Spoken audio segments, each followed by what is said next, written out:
जय हिंद, जय भारत। मैं रेबल सदानंद पति।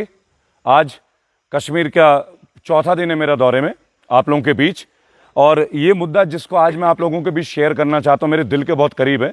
इसलिए नहीं कि मैं केवल एक ब्राह्मण हूँ, इसलिए कि एक बहुत ग्लोबल पिक्चराइजेशन दिखाई जाती है सारे चैनल्स में कि कश्मीरी पंडितों का रिहैबिलिटेशन, उनका पुनः स्थापित करना, उन्हें पुनः वैली में लाना, ये क्या है, ये हकीकत क्या है, क्या सच्चाई है, ये तमाम दौरे में मैं आप लोगों के बीच होऊंगा। मेरे देशवासियों, आप सभी को मैं नवरात्र की शुभकामनाएं दूंगा सबसे पहले।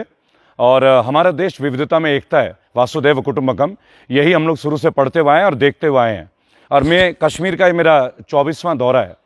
भाई और बहनों, आज मैं JNK में जिन लोगों के साथ हूँ, आप मेरे पीछे के इन क्वार्टर्स को देख सकते हैं। ये वो क्वार्टर्स हैं जहाँ JK जम्मू कश्मीर के जो ब्राह्मण हैं, जो पंडित हैं, जो पलायन कर गए थे, उनको पुनः रिहैबिलिटेशन के लिए एक प्रोपेगेंडा बना था, एक सिस्टम बना था। वो कहाँ तक सक्सेसफुल है, ये किसने बनाया, नहीं बनाया, इस चीज़ की विस्तृत जानकारी आज मैं नहीं बताऊंगा, वो लोग बताएंगे जो एक लंबे संघर्ष के बाद जीवन को आज भी संघर्षशील तरीके से जूझ रहे हैं। लेकिन एक बात मैं केवल कहना चाहूँगा, जो सच्चाई है और जो सच्चाई बताई जाती है उसमें एक वेरी डिफरेंस है। क्या ये लोग स्थापित हो गए? क्या इन्हें फिर से इनको मेन स्ट्रीम लाइफ में ले आया गया? क्या इनके परिवार पुनः यहाँ सेटल हो चुके हैं?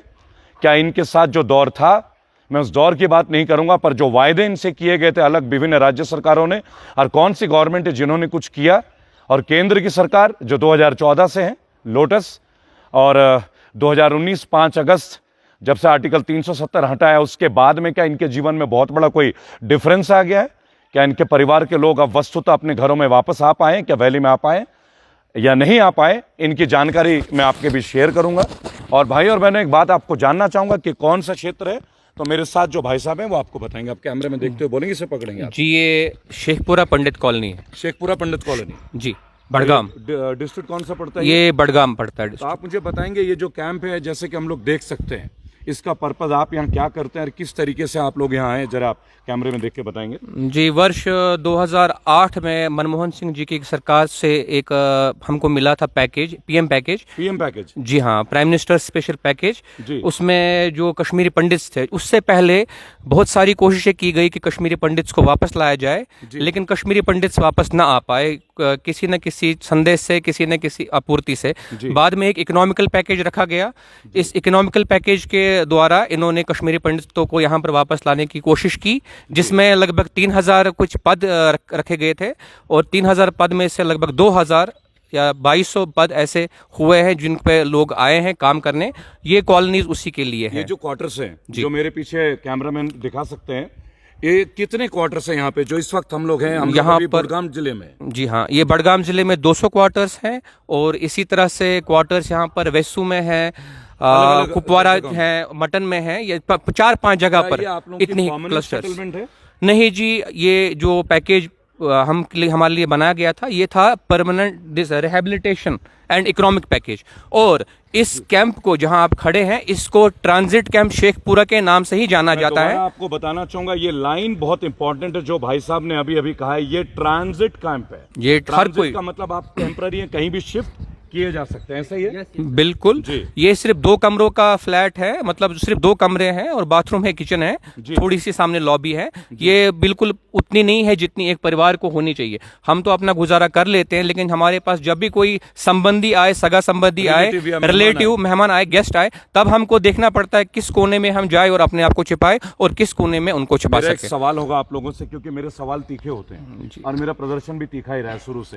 हम लोग रेबल हैं, रेबल फाउंडेशन है, तो हम लोग वही बात कहते हैं जो वास्तविकता है। नहीं, हम बहुत सारे लोगों को यह बताया गया कि कश्मीरी पंडितों को बहुत अच्छे तरह से स्थापित किया जा रहा है, इनकी प्रॉपर्टीज इन्हें दी जा रही, नई जगह इनको नया क्षेत्रफल दिया जा रहा है, इनको जिस तरीके से इनके साथ हुआ था पुनः बहुत अच्छे तरीके से इन्हें बसाया जा रहा है। क्या इनमें से कोई एक घटना आप लोगों के परिवारों के साथ हुई है? कैमरा उधर है। मैं आपको एक बात बताना चाहता हूं, जब कश्मीरी पंडित यहां से पलायन कर गए थे, उनकी संख्या 4 लाख से ज्यादा थी। 4 lakh, 4 lakhs of population that migrated at the time of that बुरा दौर हुआ है।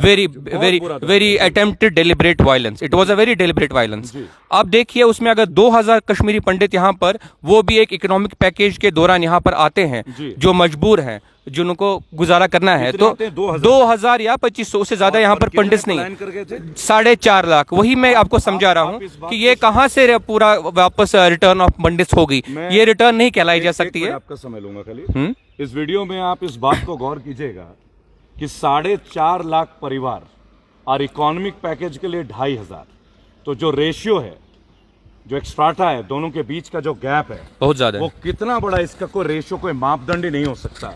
और फिर डंके की चोट पे रेस्ट ऑफ इंडिया में ये कहा जाता है कि ये जो सरकार है, क्या ये जो कैंप है केंद्र सरकार आज की बीजेपी सरकार ने बनाया या किस सरकार ने बनाया? ये 2007 में बना था। ये पीएम पैकेज के लिए बना ही नहीं था। अच्छा। लेट मुफ्ती सईद पीडीपी के जो सीएम थे उस वक्त, उन्होंने इस वादे से, इस कोशिश से बनाया था, इस उम्मीद से बनाया था कि हम कश्मीरी पंडित जो भी यहाँ पर वापस रिटर्न करना चाहे, he can come along with his family.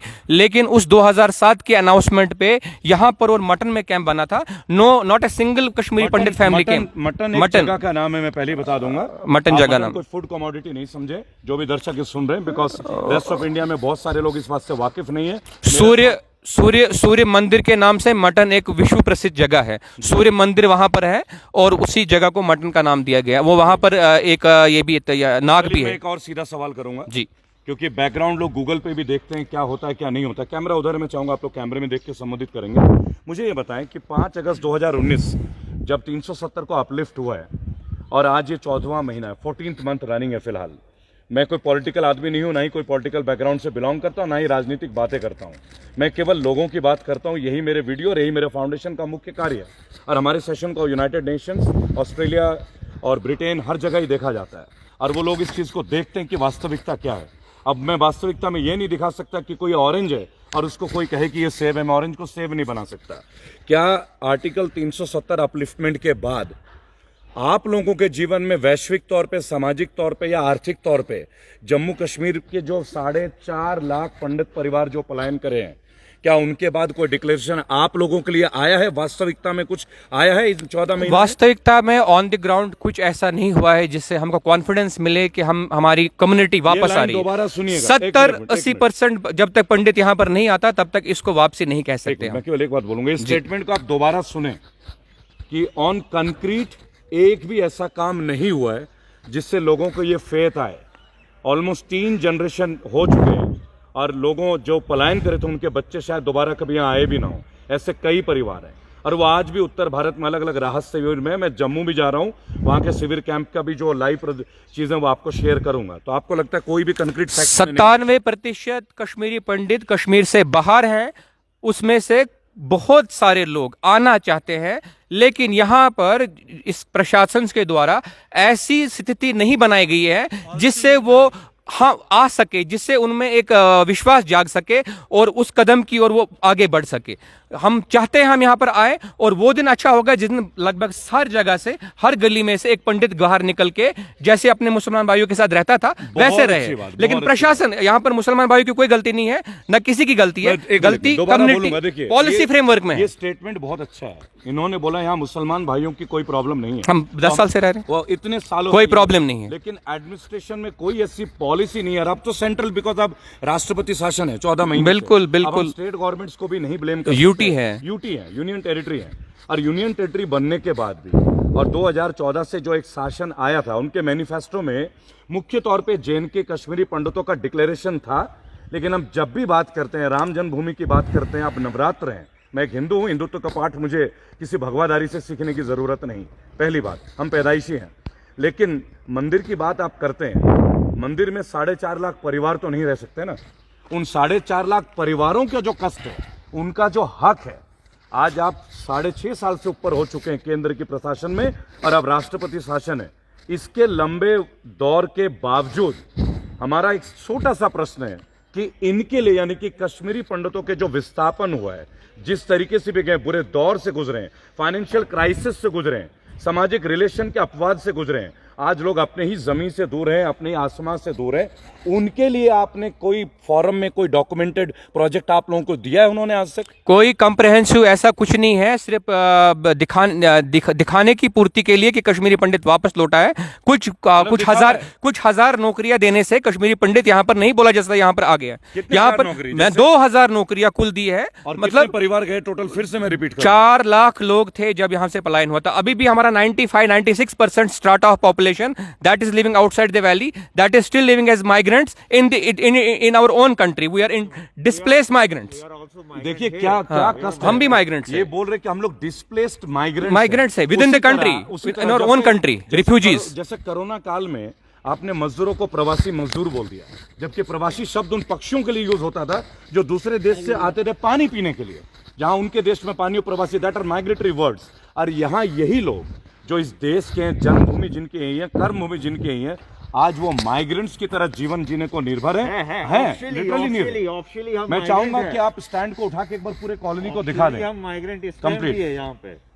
आप ये क्वार्टर्स देखिए, कोई सोच सकता है जो अपने आजाद घर में रहता हो, जिनके बगीचे रहते हो, आज वो 2 बेडरूम के कितना स्क्वायर फीट का फ्लैट है आपका? ये बहुत कम होगा, 10 बाय 12 के 2 कमरे हैं बस।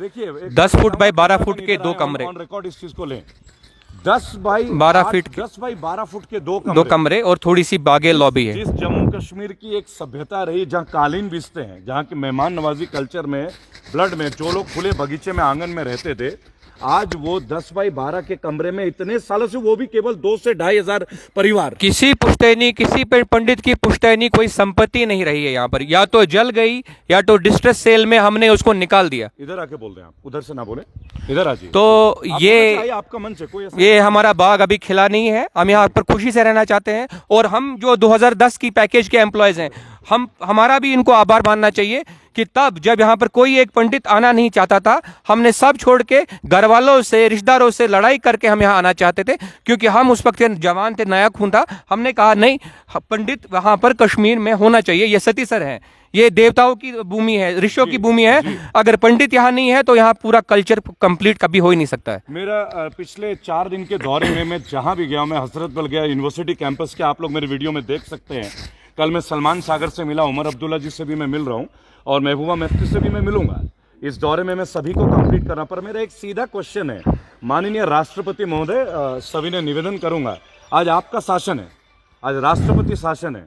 मैं केवल आपसे एक सवाल पूछना चाहूंगा, आपके शासन में माननीय राष्ट्रपति रामनाथ कोविंद जी, आप कितनी बार इस शिविर के दर्शन कर चुके हैं? आपने कभी आया इनके दिल के दर्द को? आपका शासन, मेरी बात अगर आप सुनेंगे, मैं एक सरकारी मुलाजिम हूँ, सरकारी एम्प्लॉय हूँ, तब भी मैं बोलना चाहता हूँ, मेरे को भी यहाँ पर 10 साल हो गए, हम सब इतने भाई खड़े हैं। यहाँ पर एक बार एक सीएम आए हैं, वो मुफ्ती मोहम्मद सईद आए थे। उसके बाद प्रशासन से, रिपीट करूंगा, प्रशासन की ओर से यहाँ आज तक कोई नहीं आया है।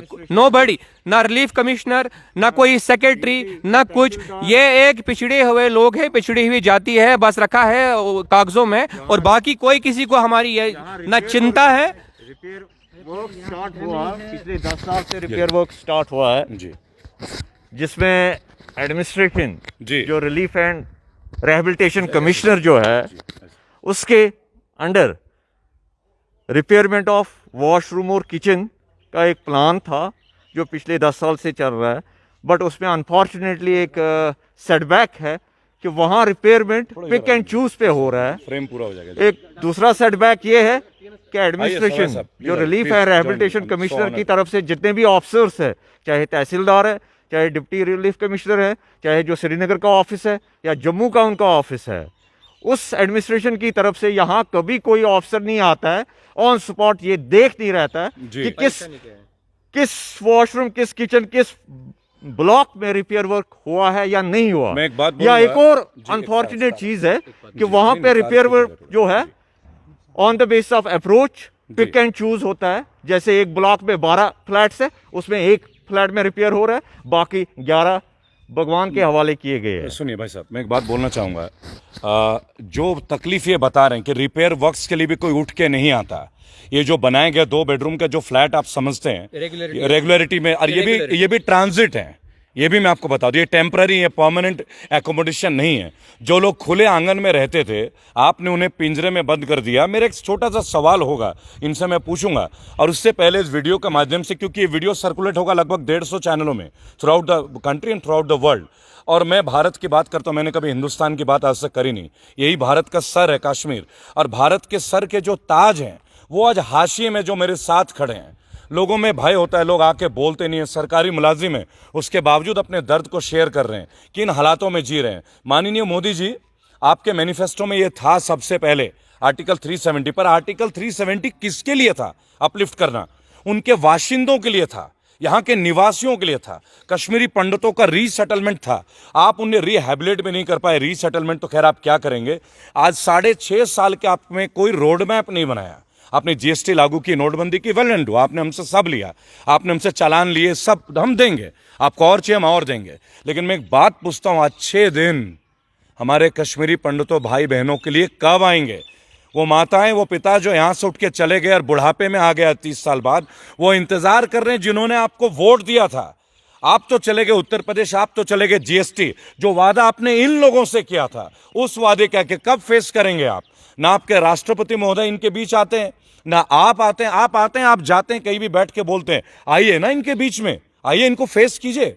इन लोगों ने आपको वोट करा था, हम लोगों ने आपको वोट दिया था। मैंने जीवन में 2 ही वोट किया है, 2014, 2019, और आज मुझे शर्मिंदगी है कि मैंने आपको वोट दिया। केवल इसलिए नहीं कि मैं एक ब्राह्मण हूं, क्योंकि हम तो जनरल कैटेगरी में आते हैं, हमारे लिए कोई रिजर्वेशन भी नहीं होता। हम अगर गरीब भी हैं तो भी कोई आरक्षण नहीं है, और यहां तो हम इलीगल इमिग्रेंट की तरह जी रहे हैं। मैं अपने आप को इनसे इसलिए कनेक्ट करता, लेबर्स की तरह मैं इसलिए अपने आप को इनसे कनेक्ट करता हूं, क्योंकि एक ब्राह्मण का दर्द जानने के लिए ना आपको ब्राह्मण के बीच आना पड़ेगा। आपने पूजा करवाते हो ब्राह्मण से, हम केवल उसी के लिए सीमित हैं क्या कि साल के 2 बार पूजा आएंगे और उसके चंदे से हमारा घर परिवार चलेगा? हम इकोनॉमिकली पुअर हैं, ये इकोनॉमिकली डाउन ट्रोडन है। आप इनको 2x2 के कमरे में घुसा दे रहे हैं अंदर, और वहां से आप जुमलों में दिखाते हैं कि हमने कश्मीरी पंडितों के लिए इतना कुछ किया। 2500 jobs and 4,50,000 people they left JNK valley. मुझे लगता है ये अपने आप में एक बहुत बड़ा सवाल है, और स्टिल वेटिंग। और ये अभी देखिए इनका दर्द देखिए, इन द डॉक्यूमेंट्स में ऑफिशियली लिखा गया कि they are migrants. and another setback भाई और बहनों, one bond has been written ji, where we have given a bond in which it is mentioned that at any time we cannot leave the valley, and if we will leave the valley our jobs will be quiet. देखिए ये बात even in spite if there will be a threat to our life, मैं हिंदी में बोल दूं, जो भाई साहब ने अभी बोला है, इन्होंने बोला एक बॉन्ड साइन किया गया है कि ये बगैर इंफॉर्मेशन के जा नहीं सकते, और अगर ये निकल गए वैली से, इनकी जॉब तत्काल प्रभाव से खत्म। वैसे भी कुछ बचा नहीं है, फूड, क्लॉथिंग एंड शेल्टर अब बचा नहीं है। भाई और बहनों, इस वीडियो के माध्यम से नवरात्र के उपलक्ष्य में केवल अपने कश्मीरी पंडितों भाई बहनों के लिए, और इन्होंने आज एक बात बोला आपसी सौहार्द का, कि हमें मुसलमान भाइयों से कोई शिकायत नहीं है, यहाँ सब एक साथ हैं, लेकिन administration, central government and president rule, they have done nothing in the name of Kashmiri Pandit. जय हिंद, जय भारत।